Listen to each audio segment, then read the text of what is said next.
Setiap beri kebaikan.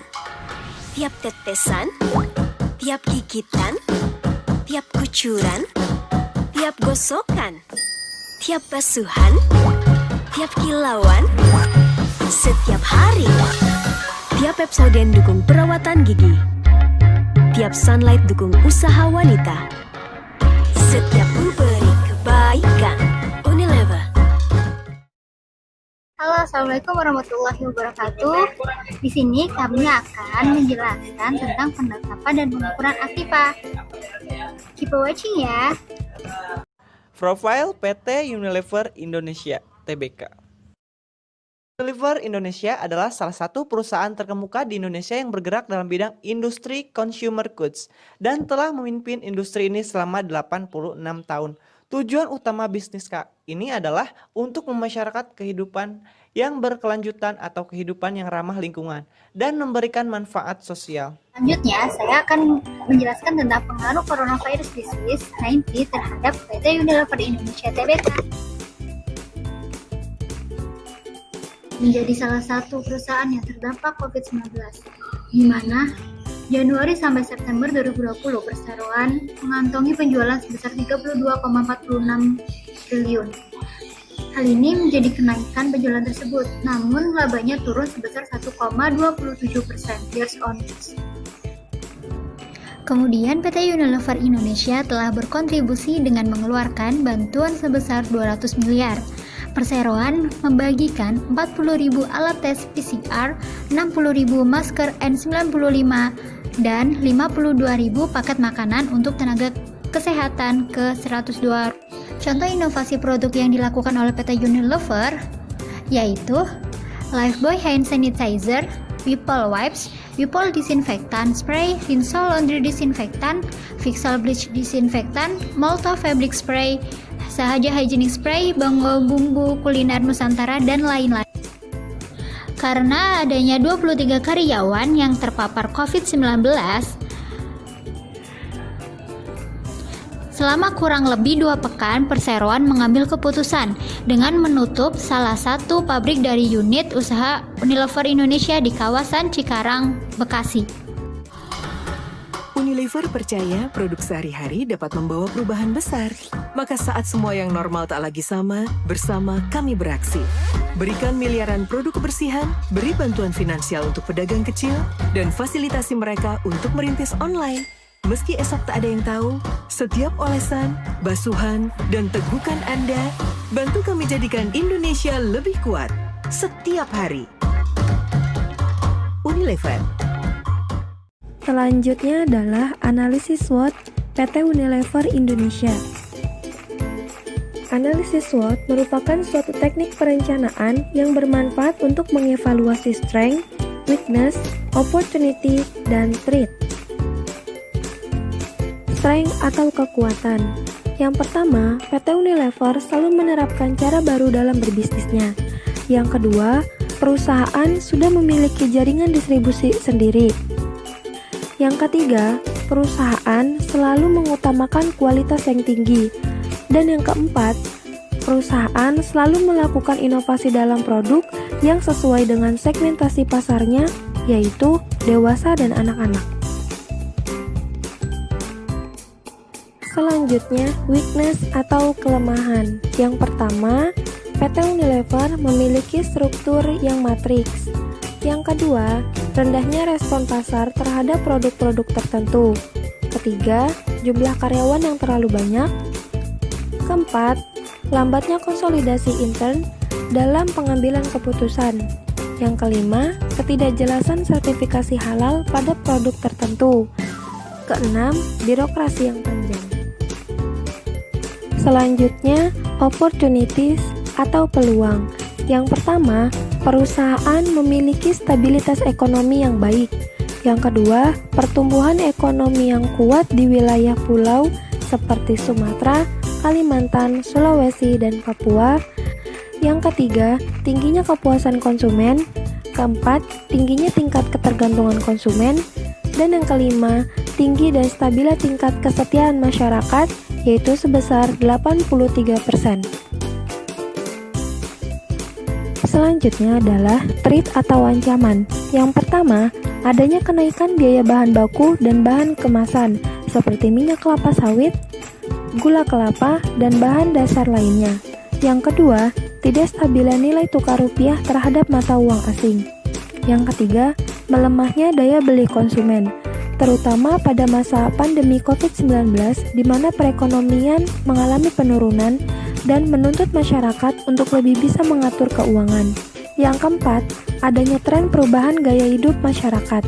Pada saat ini, tren Korea sedang banyak diminati, tidak hanya dalam style, namun dalam produk makanan dan minuman pun pada saat ini sedang banyak diminati oleh masyarakat. Dan yang kelima, adanya pemboikotan produk terhadap Unilever. Hal ini terjadi karena isu mengenai dukungan PT Unilever terhadap LGBT. Struktur analisis.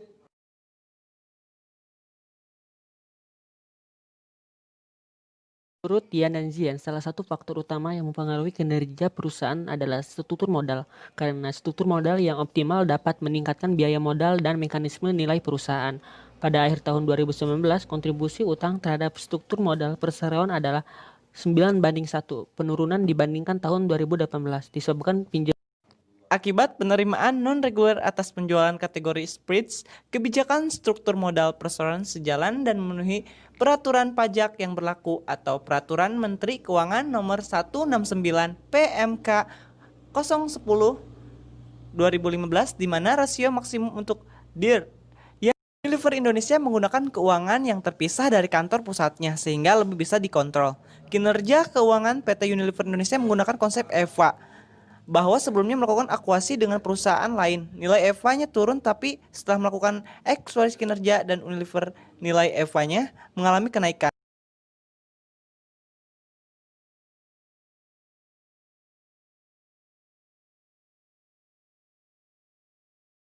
Bersih dari aktivitas operasi sebesar 8,6 triliun atau meningkat sebesar 6,2% dibandingkan periode tahun sebelumnya. Terkait aktivitas investasi pada tahun 2019 haruskah digunakan untuk perolehan aset tetap sebesar 1,4 triliun sehubungan dengan penambahan kapasitas. Aktivitas investasi sedikit berbeda dibandingkan dengan tahun 2018 dikarenakan terdapat penerimaan atas hasil penjualan hak distribusi produk spreads dan merek dagang lokal sebesar 2,8 triliun yang di-offset dengan pembelian aset tetap sebesar 1 triliun. Pada saat pengakuan awal piutang usaha diukur dengan nilai wajar dan sejalannya diukur pada biaya perolehan diamortisasi dengan penggunaan metode bunga efektif apabila dampak pendiskontan signifikan dikurangi dengan provisi atas penurunan nilai. Persediaan diukur pada nilai yang terendah biaya perolehan dan nilai realisasi neto. Metode yang dipakai metode rata-rata bergerak.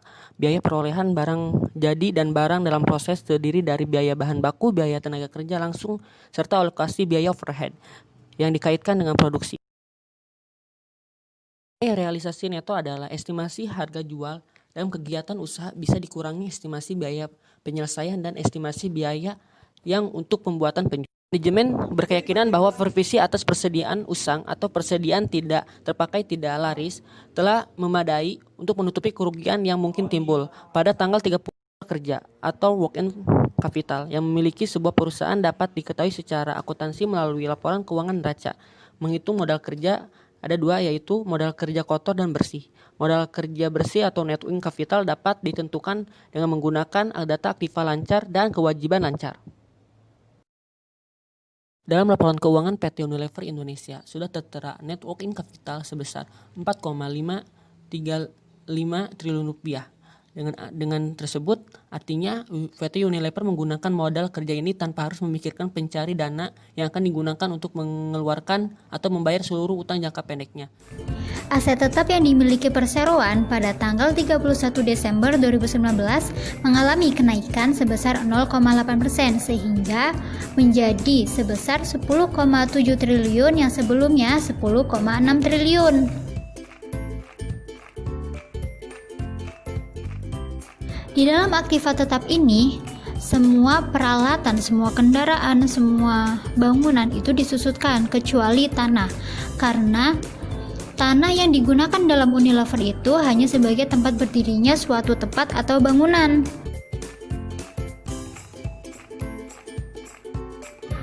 Penyusutan diterapkan dengan metode garis lurus berdasarkan estimasi masa manfaat dari aset-aset sebagai berikut. Bangunan 40 tahun, mesin 3-20 tahun, dan kendaraan bermotor 8 tahun.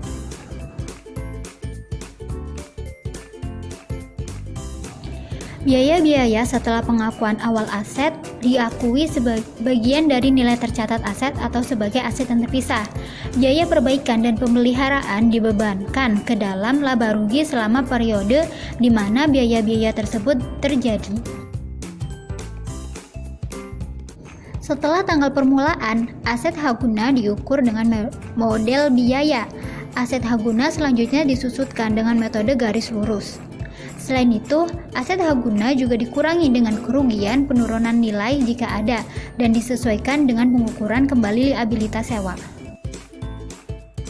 Aset haguna awalnya diukur pada biaya perolehan yang terdiri dari jumlah pengukuran awal dan liabilitasnya disesuaikan dengan pembayaran sewa, ditambah dengan direct cost yang dikeluarkan dan estimasi biaya membongkar atau merestorasi di mana aset berada.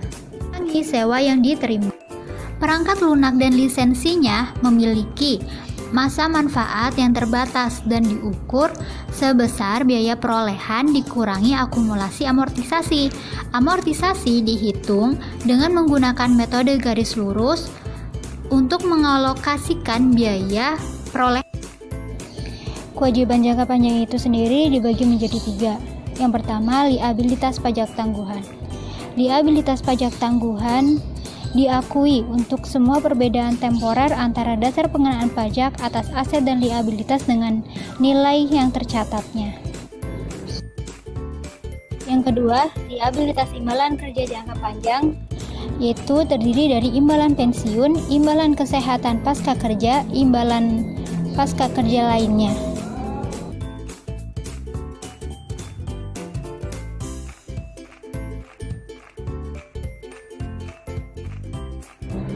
Selanjutnya yaitu liabilitas sewa jangka panjang. Liabilitas sewa jangka panjang ini terdiri dari penyewaan terhadap tanah dan bangunan untuk ruang kantor dan gudang. Sewa ruang kantor memiliki periode 1-3 tahun, sedangkan untuk sewa kendaraan memiliki periode 3-5 tahun. Yang selanjutnya yaitu beban modal. Beban modal atau biaya modal merupakan suatu perusahaan biasanya diukur dengan Weighted Average Cost of Capital atau WACC. WACC dari Unilever yaitu 0,00964. Beban modal yang digunakan dalam perseroan dengan kontribusi utang terhadap struktur modal perseroan adalah 2,9 dibanding 1. Penurunan dibandingkan tahun 2018 disebabkan pinjaman di tahun 2018 yang rendah.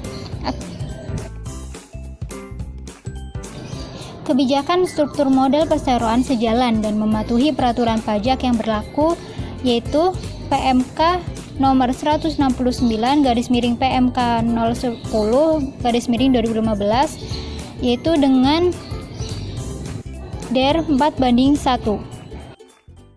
Selanjutnya, membahas mengenai ROI versus EVA. Pada tahun 2018, memperoleh ROI sebesar 44,6 dan pada tahun 2019 memperoleh ROI sebesar 35,8%. Namun, jika dilihat, ROI pada tahun 2019 mengalami penurunan, yaitu sebesar 8,8%. Perhitungan ekonomi value added atau disingkat dengan EVA pada tahun 2018 memperoleh sebesar 8.958.780 dan mengalami penurunan pada tahun 2019 yaitu sebesar 7.290.496. Selama 2 tahun ini, PT Unilever memiliki EVA lebih dari 0, sehingga dapat dikatakan PT Unilever memiliki nilai tambah ekonomi.